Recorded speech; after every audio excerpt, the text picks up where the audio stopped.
Assalamualaikum warahmatullahi wabarakatuh. Wassalatu wassalamu ala asrofil anbiya wal mursalin wa ala alihi washabihi ajmain amma ba'du. Kali ini saya akan mempresentasikan atau meresum buku Rahasia Magnet Rezeki karya Nasrullah. Sebelum dimulai materinya, saya perkenalkan terlebih dahulu. Halo semuanya, perkenalkan nama saya Devano Aldun Gunawan dari kelas 7E dan pada kesempatan kali ini saya akan mempresentasikan tentang buku Rahasia Magnet Rezeki. Materi pembahasan kita dalam video kali ini ada 5 materi ya. Antara lain yang pertama 3 tips rahasia untuk menarik rezeki. Materi yang kedua konsep magnet rezeki, berisi penjelasan konsep dan arti dari magnet rezeki itu tersendiri. Yang ketiga kita akan membahas biodata penulis. Materi keempat adalah bab magnet rezeki, pengenalan bab yang ada pada buku magnet rezeki. Materi terakhir yaitu meresume judul per bab. Kita akan membahas tuntas satu judul per bab. Lanjut saja, kita tidak perlu lama-lama lagi. Dimulai materi dari yang pertama yaitu 3 tips rahasia untuk menarik rezeki. Tips yang pertama, taat ibadah dan jauhi dosa. Dalam Al-Quran sendiri diceritakan, sebelum hidup di bumi, Adam dan Hawa tinggal di surga, merasakan kesenangan yang tiada tara. Karena memakan buah larangan, keduanya dihukum dan diturunkan di bumi. Pesan moral cerita tersebut sebagaimana yang diterangkan oleh penulis, karena dosa hidup menjadi sulit, karena dosa pula hidup menjadi penghalang rezeki. Jadi Nasrullah atau penulis menerangkan kita harus menjauhi dosa, karena dengan dosalah kita menghasilkan banyak hal-hal yang tidak bermanfaat dan negatif. Dengan menjauhi dosa, kita bisa terhindar dari yang namanya penghalang rezeki. Dan dengan menjauhi dosa, hidup menjadi lebih mudah.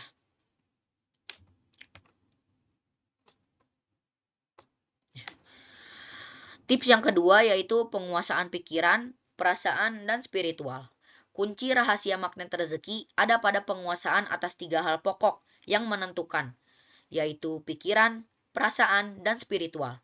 Pangkalnya adalah lantaran nasib seseorang tergantung karakter dirinya. Tips yang ketiga atau tips yang terakhir ialah kekuatan berpikir positif atau yang biasa kita kenal dengan the power of positive thinking. Dalam sehari-hari, akal kita berpikir sekitar 60.000 kali. Bayangkan bila jumlah sebanyak itu mayoritas pikiran yang terbit bernada negatif alias negative thinking, akan seperti apa jadinya tubuh kita. Yang lebih penting juga, bagaimana kita bisa menjadi magnet bila pikiran yang keluar melulu rasa pesimis, berprasangka buruk, skeptis, dan berbagai macam pikiran negatif lainnya. Bayangkan juga kebalikannya. Keajaiban macam apa yang akan terjadi bila kita selalu berpikir positif. Di bukunya, Nasrullah memberitahu kita bagaimana cara selalu berpikir positif, berkata-kata yang positif, dan membuat pernyataan-pernyataan yang positif. Materi yang kedua, konsep magnet rezeki. Dalam buku Magnet Rezeki, kita memiliki sudut pandang bahwa semua adalah energi. Manusia seperti kita adalah energi, handphone adalah energi, buku ini pun adalah energi, dan kata-kata yang tersusun pun itu juga energi.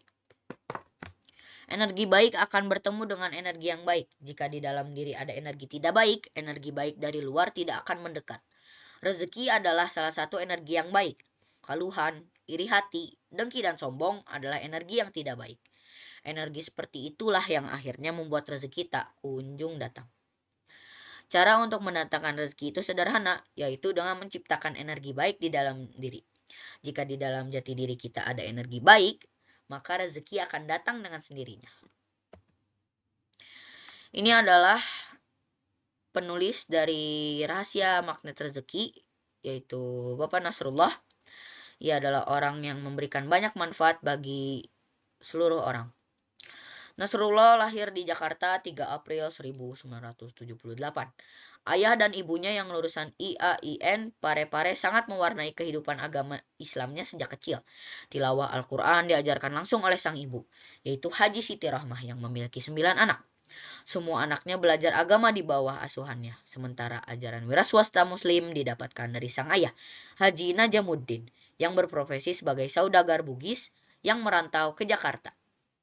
Jalur pendidikan umum yang ditempuh penulis mulai dari SD, SMP, SMA di Jakarta Utara dan kuliah S1 jurusan kimia FMIPA Universitas Indonesia. Walaupun belajar di jalur pendidikan umum, bekal agama yang kuat saat kecil membuat Nasrullah selalu harus belajar agama. Lanjut ke materi yang keempat, yaitu bab magnet rezeki. Di sini pada bab 1 ada judul hidup dimuliakan dan dimanja. Pada bab 2 yaitu kunci rahasia nomor 1, the power of positive thinking. Dilanjut dengan di bab 3 yaitu kunci rahasia nomor 2, the power of positive feeling. Lanjut ke bab keempat yaitu kunci rahasia ketiga, the power of positive motivation. Lanjut ke materi yang terakhir yaitu materi meresum judul per bab. Bab pertama diawali dengan judul hidup dimuliakan dan dimanja. Hidup dengan mempraktikkan ilmu magnet rezeki bisa tercapainya pencapaian yang kita inginkan, seperti yang dijelaskan pada judul ini. Penulis diberikan sertifikat tanah sebanyak 18 sertifikat secara gratis oleh Pak Haji. Begitu dahsyatnya ilmu magnet rezeki. Bayangkan kalian diberikan sertifikat tanah secara cuma-cuma dan sertifikat tanahnya sebanyak 18 sertifikat. Begitu dahsyatnya ilmu magnet rezeki. Dan sekarang sertifikat tanah itu dengan dialih tangan ke penulis, sekarang menjadi perusahaan Orchid Residence yang terletak di belakang kampus Universitas Indonesia, Depok, Jawa Barat. Sang penulis berkata, ilmu magnet rezeki tidak berbicara tentang saya pribadi. Ilmu ini tentang Anda yang juga akan menggunakan rahasianya. Kita semua bisa memperoleh kekayaan tanpa batas. Namun tentunya bukan sembarang kekayaan. Kaya yang bahagia, kaya yang sehat, kaya yang menginspirasi. Dan bukan sebaliknya, kaya tapi tidak bahagia. Kaya tapi sakit-sakitan. Tentu bukan itu kaya yang kita semua harapkan. Lanjut di bab kedua. Kunci rahasia nomor 1, the power of positive thinking. Ada seorang ibu yang berpakaian cukup atraktif. Jilbabnya pink, bajunya kuning terang, celananya hijau muda, sepatunya warna merah, tasnya berwarna emas dengan glitter. Apa yang dipikirkan kita setelah membaca fakta ibu itu di atas? Pastinya kita berpikiran gak nyambung, norak, orang gila, dan berbagai kata-kata negatif lainnya. Itulah pikiran kita. Dia hanya berpikir, otak kita ya hanya berpikir. Manakah di antara pikiran kita atas ibu itu yang benar? Kita tentu tidak tahu. Otak kita hanya mengirim sinyal-sinyal listrik yang akhirnya menjadi sebuah kesimpulan yang bermain-main di pikiran kita. Dan ini yang menjadi concern kita dalam bab ini. Setiap pikiran adalah doa. Saya tekankan sekali lagi, setiap pikiran adalah doa. Maka berpikirlah positive thinking agar segala sesuatu bisa kita kehendaki dengan energi yang baik atau positif dan tidak bersifat negatif. Lanjut di bab ketiga, kunci rahasia nomor 2, the power of positive feeling. Ada seorang ibu yang sudah tidak mau hidup lagi karena kita sebut ibu ini Ibu Tika. Karena Ibu Tika mengalami hal yang sangat amat tragis di dalam hidupnya. Apa itu? Ketika suatu waktu, anak lelakinya yang berumur 1 tahun meninggal dunia. Sebab suaminya memundurkan mobil di halaman belakang rumah mereka. Sang anak terlindas ban mobil milik sang ayah. Sang istri dan kedua anak lainnya melihat dengan mata kepala sendiri bagaimana peristiwa itu terjadi. Sang penulis pun memberi pencerahan ke keluarga yang sedang mengalami kejadian tragis itu. Dan alhamdulillahirrabbilalamin, setahun kemudian Allah memberikan insan dan anak yang baru. Rezeki yang sangat adil bukan jika kita berprasangka baik dan tidak menyerah atas ujian yang diberikan. Lanjut di bab 4 yaitu kunci rahasia nomor 3. The power of positive motivation. Energi jiwa. Hukum energi jiwa yang saya maksud, saya definisikan sebagai semakin habis energi positif seseorang akan semakin tidak tenang jiwanya. Semakin jauh dari bahagia dan dijauhkan dari rezeki.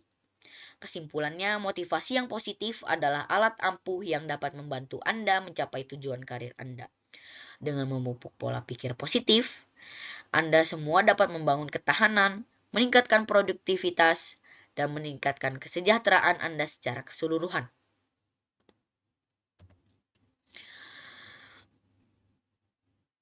Ada quotes yang disampaikan oleh Umar bin Khattab. Aku sudah melihat segala bentuk rezeki, tapi tidak aku temukan rezeki yang lebih baik daripada kesabaran.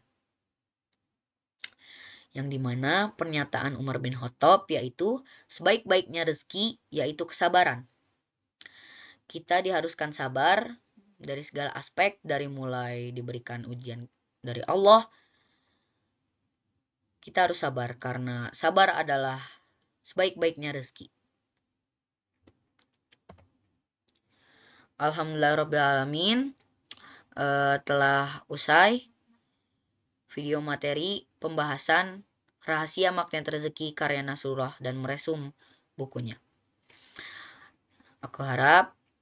Saya harap kalian akan bermanfaat dengan hal-hal atau materi yang saya berikan. Terima kasih atas perhatiannya. Wassalamualaikum warahmatullahi wabarakatuh.